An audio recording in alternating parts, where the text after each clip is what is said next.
कि आप इसी प्रकार से जीते और अपने नाम के साथ नए नए कीर्तिमान जुड़ने का काम करें। और जो टीम हार गए मैं उन्हें अगले टूर्नामेंट के लिए, अगले साल के लिए बधाई दूंगा कि आप निराश ना हो। मन के हारे हार है, मन के जीते जीत।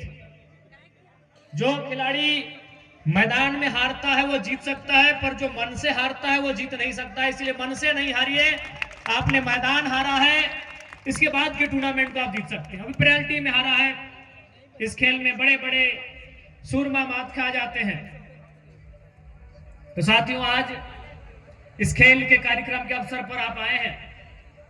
निसंदेह आज पूरे देश को, हमारे राज्य को आवश्यकता है खेल में खिलाड़ियों के लिए तमाम प्रकार की व्यवस्थाएं उपलब्ध कराने की।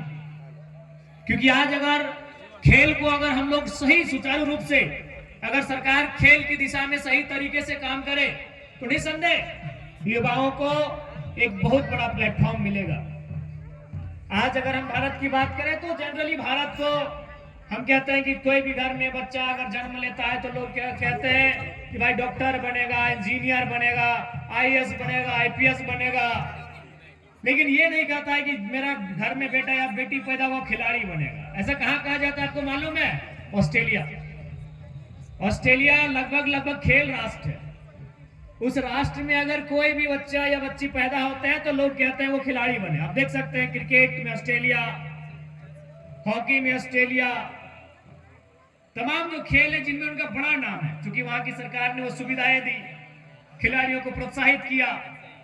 तो ठीक उसी प्रकार हमें लगता है आज जो हमारे खिलाड़ी केवल वो कटकम सांडी तक क्यों खेले, उनका जो हुनर है, उनके अंदर जो प्रतिभा है वो केवल हजारीबाग जिले तक की क्यों रहे, इन सीमाओं से बाहर जाए, वो अच्छा खेले, अपना नाम रोशन करें और इस खेल की दुनिया में अपना फ्यूचर भी तराशे। इसलिए निसंदेह इस राज्य का एक जनप्रतिनिधि होने के नाते, विधानसभा के एक सदस्य होने के नाते, राज्य की व्यवस्थाओं का, संचालकों का एक सदस्य होने के नाते मेरी पूरी जिम्मेदारी होगी कि खिलाड़ियों का उत्थान कैसे हो। निसंदेह मैं अपने स्तर से पूरा प्रयास करूंगा। बिल्कुल हमारा प्रयास रहा है।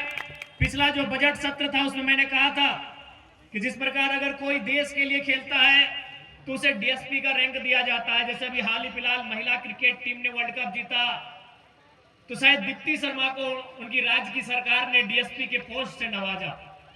मोहम्मद सिराज को भी डीएसपी से नवाजा जा चुका है, हरभजन सिंह, जोगिंदर शर्मा। तो मैंने सरकार से मांग भी किया था कि अगर हमारे राज्य में कोई ऐसे खिलाड़ी हैं जो कम से कम झारखंड स्टेट को रिप्रेजेंट करते हैं तो उन्हें कम से कम इंस्पेक्टर के पद से नवाजा जाए ताकि वो खेलने में वो प्रोत्साहित हो सके।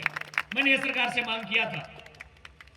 इसलिए हम लोग जब भी जरूरत पड़ती है, चाहे वो नौजवानी की बात हो, खिलाड़ियों की बात हो या किसानों की बात हो, भी आप देख रहे हैं मेरे किसान भाइयों, आपको इस बार जो धान का राशि है वो आपको एक किस्त में ही मिल रहा है ना? अगर हमारे कोई किसान भाई हैं तो आपको एक किस्त में राशि मिल रहा है। क्यों मिल रहा है? क्योंकि विधानसभा में जयराम महतो ने सवाल किया था और उस सवाल का उत्तर देने के लिए इरफान अंसारी और हेमंत सोरेन दोनों खड़े हुए थे।